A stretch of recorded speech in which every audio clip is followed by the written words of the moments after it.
Aujourd'hui, c'est la journée internationale de lutte pour les droits des femmes.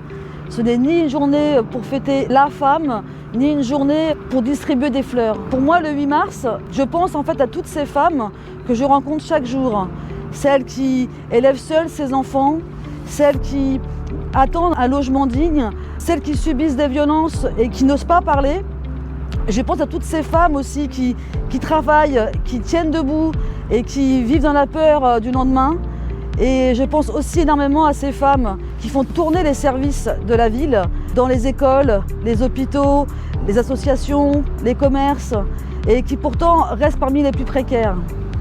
Et ce qui m'énerve, c'est de dire nos droits progressent, alors que dans la réalité, les inégalités persistent. Nos droits reculent si on se tait.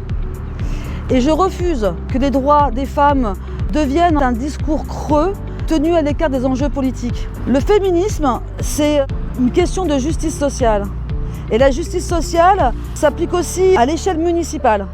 On parle souvent des droits des femmes comme un principe abstrait de la ville, alors qu'en fait, il faut aussi y donner corps. Ce qui signifie pour nous de créer un lieu d'accueil d'urgence pour les victimes de violences sexistes et intrafamiliales. Et il faudrait mettre en place un plan qui garantit l'égalité salariale stricte pour les agents de notre ville. Le 8 mars, c'est un rappel d'une chose essentielle.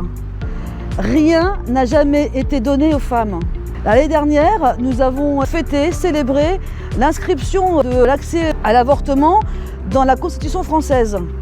Mais c'est le résultat d'années de lutte, de militantisme. Les droits des femmes avancent si on les défend. Les droits reculent si l'on se tait. Tout ce qui est acquis peut toujours reculer. Nous resterons vigilantes et on fera en sorte que ça progresse ici dans notre ville.